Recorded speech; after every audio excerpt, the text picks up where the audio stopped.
L'outbound, qu'on le veuille ou non, c'est le nerf de la guerre, quand on parle de développement commercial.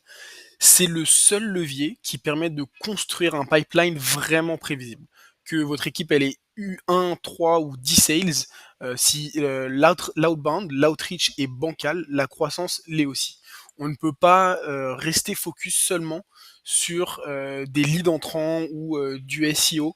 Malgré le fait que ce soit des très bonnes stratégies d'acquisition, c'est pas des stratégies qu'on contrôle. On ne sait pas combien de gens on va toucher, on ne sait pas combien de temps vont prendre rendez-vous avec nous, et donc on ne sait pas combien de personnes on va pouvoir signer en tant que nouveau client. L'outbound, c'est le seul canal qui est totalement contrôlable. Et quand vous avez une équipe de sales, le plus gros besoin, c'est d'avoir de la simplicité et un système hyper clair. L'outbound, c'est réellement le seul canal qu'on maîtrise. On maîtrise la liste des gens à qui on va aller parler. On maîtrise le message qu'on leur envoie, que ce soit un mail, un LinkedIn ou un appel. On maîtrise la délivrabilité, pardon. On maîtrise toutes les variables à l'intérieur. En effet, on ne peut pas maîtriser si les gens vont nous répondre ou non, mais c'est des choses qu'on peut améliorer jusqu'à avoir des taux de réponse et des taux de rendez-vous bookés qui nous permettent de développer notre activité commerciale. Donc pour chaque entreprise, c'est réellement un levier de croissance contrôlable, et c'est ça vraiment qui est important. Et donc moi dans cette vidéo j'avais envie de rentrer vraiment dans l'outbound et dans 4 points en particulier. Un, comment choisir et prioriser les verticales à tester, donc voilà des segments de notre target, et aussi comment construire la bonne liste pour les atteindre. Deux, le process pour tester un nouveau marché, un nouveau segment, donc on aura priorisé auparavant. 3, scaler cette verticale une fois qu'elle est validée. On va voir que pour valider une ouverture d'un nouveau marché, il y a un process vraiment clair à mettre en place. Et dernièrement, mettre un CRM lisible et prévisible en place. Donc le but aujourd'hui, c'est vraiment de vous apporter de la clarté sur toute cette partie outbound et la stratégie sur tester des segments, les valider et pouvoir les scaler ensuite une fois qu'ils sont validés. Une des parties les plus importantes de l'outbound en général, et c'est même vrai pour plein d'autres canaux, c'est la data. C'est avoir une bonne liste de prospects et les bonnes variables intéressantes qui vont nous permettre de rendre notre contact contextuel. Donc il n'y a pas d'outbound sans data propre. Une liste, c'est pas juste une liste de contacts, c'est une structure d'analyse du marché. Donc la première étape, c'est forcément une réflexion sur pourquoi cette verticale, quel est le potentiel business, et cette verticale, c'est quoi ces pain points actuels. Donc voilà, il faut être précis sur l'ICP, sur la stack technologique qu'ils utilisent et les potentiels triggers qui pourraient montrer qu'ils sont intéressés par notre offre. Donc que ce soit du recrutement, de la levée de fonds, leur équipe de commerciaux, les outils qu'ils vont utiliser ou le changement d'outils.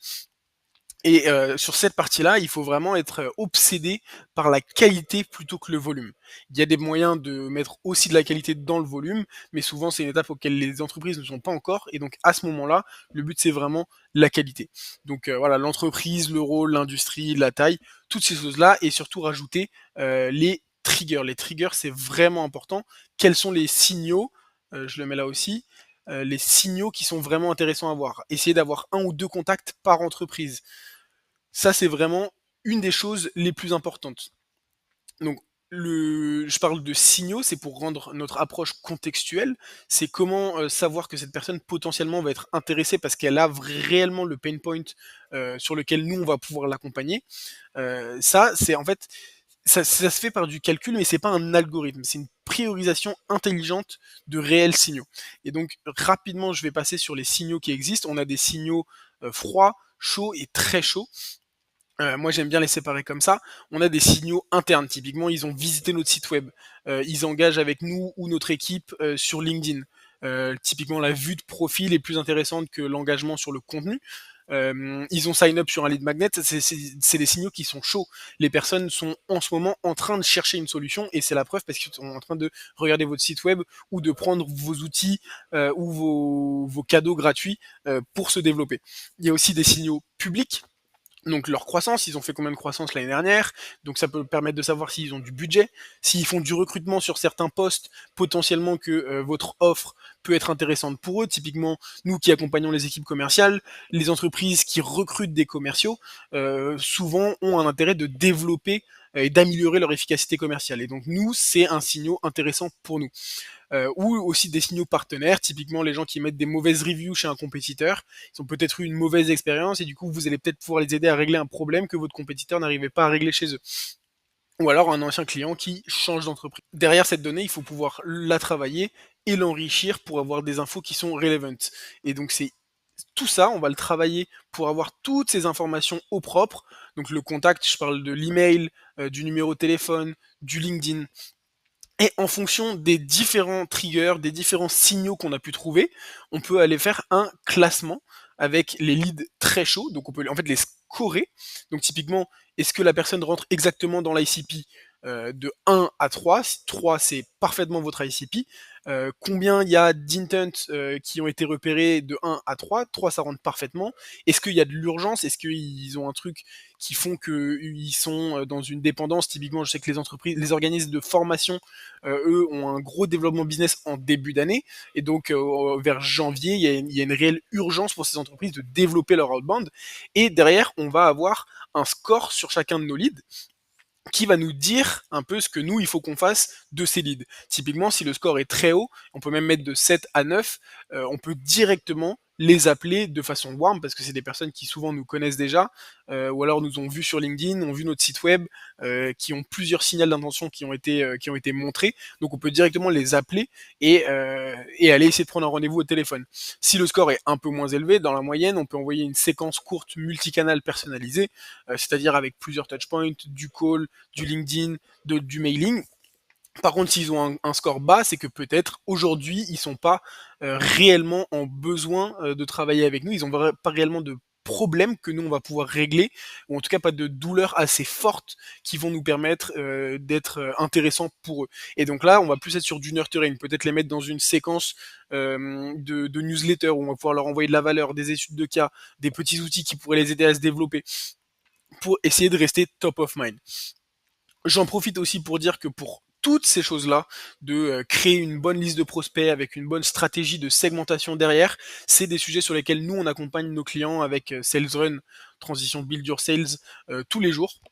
Et donc, si vous voulez discuter de ces sujets-là, voilà, ne pas vous embêter à créer cette base de prospects parce que c'est un travail monstrueux et que voilà, toutes les entreprises n'ont pas forcément les ressources en interne pour le faire et veulent donner l'opportunité à leurs commerciaux de se concentrer sur leur cœur métier, ce qui est voilà, closer des deals.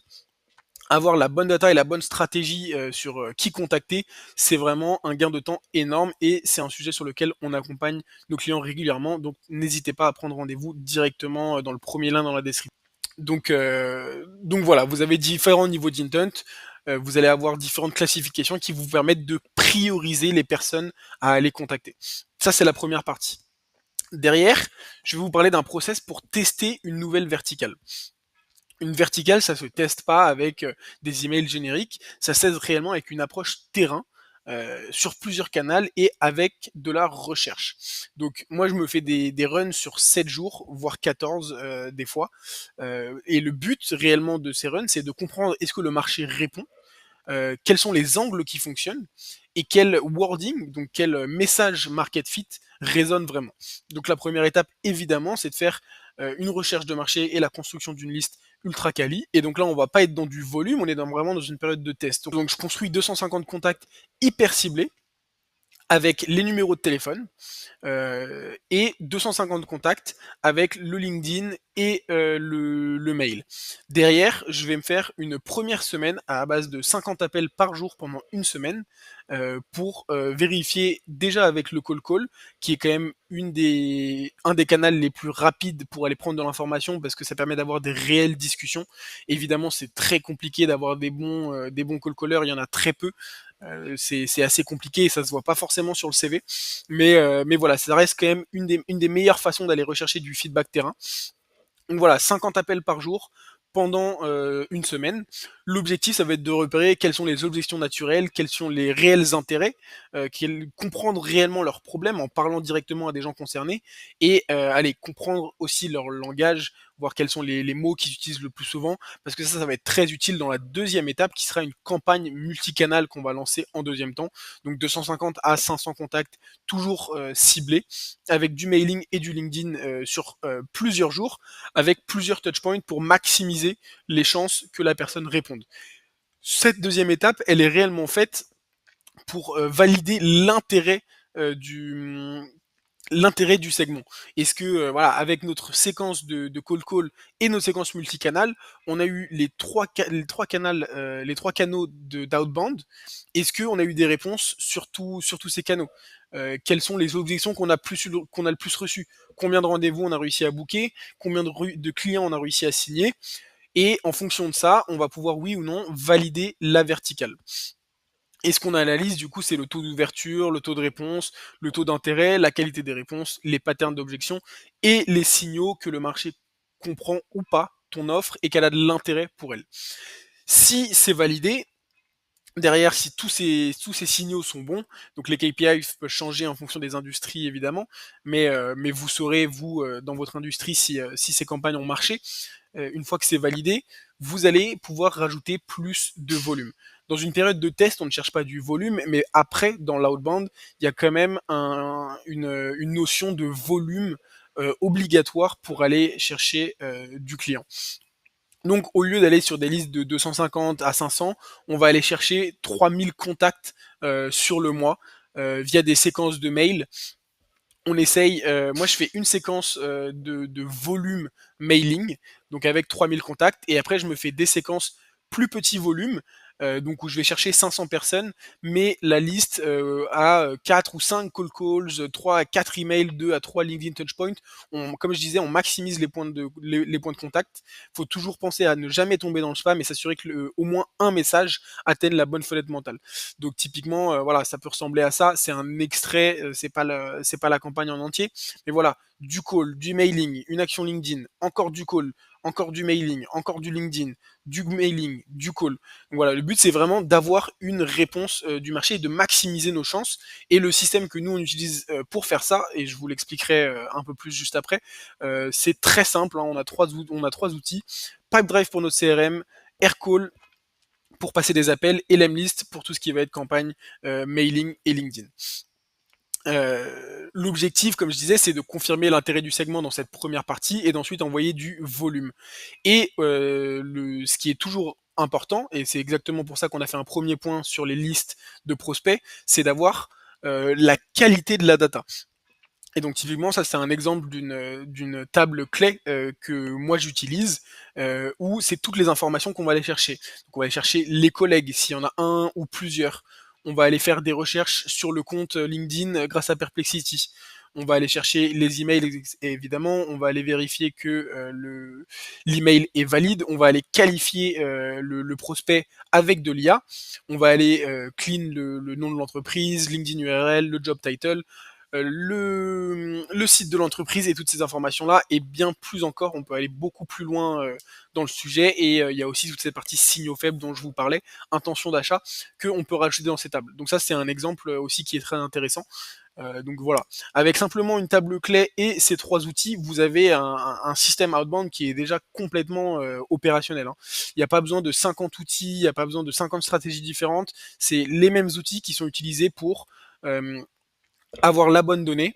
Et donc ça, il y a les outils, ça peut être Clay, il y a LinkedIn Sales Navigator, ou alors vous pouvez passer directement par SalesRun, mais il y a la data, la donnée, la stratégie de segmentation, et derrière c'est un CRM qui va pouvoir avoir toutes les infos centralisées au même endroit, un outil pour appeler, un outil pour envoyer des campagnes multicanales. Et aujourd'hui, d'après moi, il n'y a pas mieux que Lemlist pour ce sujet-là. Donc ça c'est pour la partie tester une verticale. Une fois que la verticale est validée, on peut aller encore plus loin.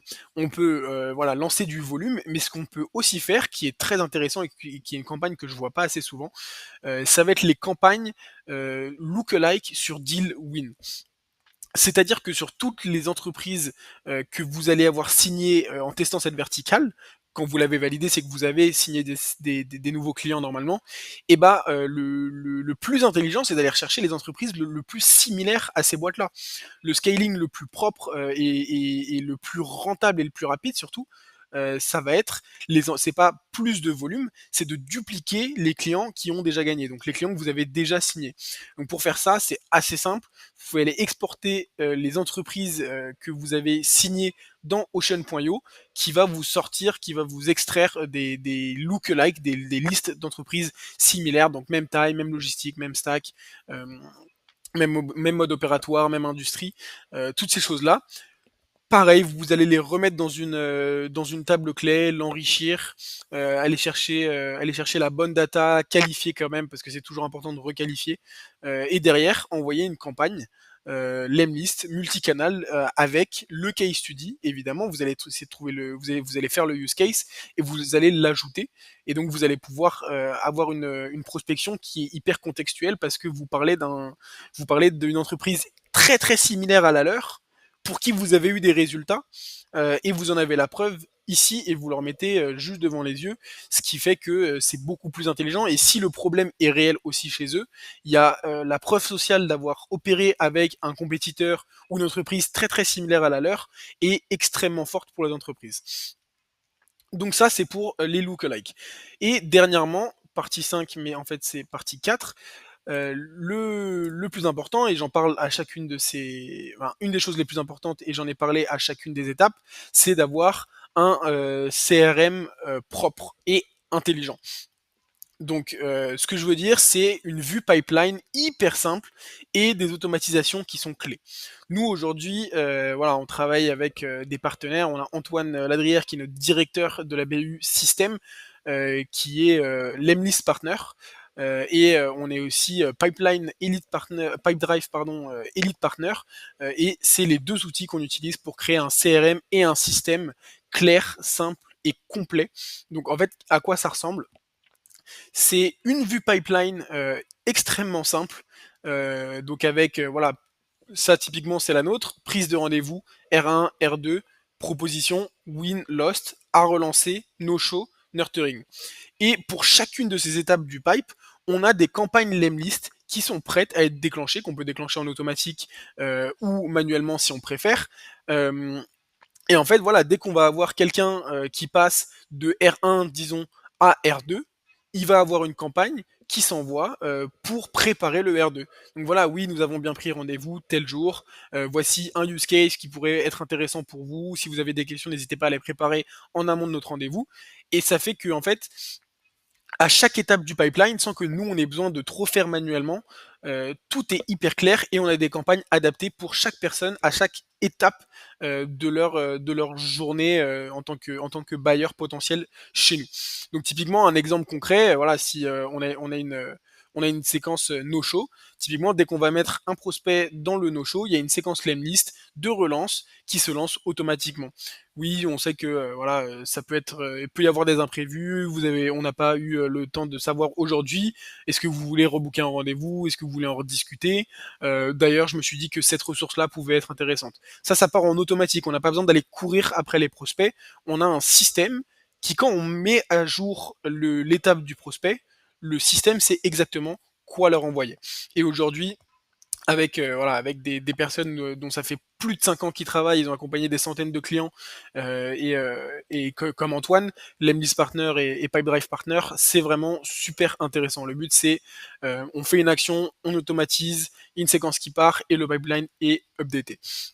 Donc ça vraiment, ça fait un système et ça paraît assez basique réellement, mais en fait c'est ça qui est surpuissant, c'est le fait qu'il n'y a pas besoin d'aller chercher très compliqué pour que ça soit très puissant. C'est très basique, c'est très facile à prendre en main. Antoine fait un coaching par semaine pour nos clients à chaque fois pour les aider à prendre en main, et ça produit des résultats extraordinaires parce qu'en fait c'est pas compliqué, on se perd pas dans des automatisations trop compliquées. Non, on a des étapes du pipe qui sont les vôtres et on a des campagnes lemlist qui sont adaptées pour chacune. Et donc ça fait un système hyper simple. Donc aujourd'hui, voilà, si vous aussi vous voulez mettre en place une prospection plus prévisible, ou alors que vous voulez augmenter l'efficacité de votre équipe ou scaler votre outbound, mettre plus de volume, et le faire de façon propre, je vous invite à cliquer sur le premier lien dans la description. On propose un audit de vos process, de votre outbound. On pourra voir si ça fait sens de travailler avec SalesRun. Évidemment, si on peut t'aider, on te le dira et on pourra vous proposer des modalités d'accompagnement. Si c'est pas le cas, on vous le dira aussi, mais vous repartirez quand même avec des recommandations concrètes sur comment vous pourriez améliorer toute cette partie outbound.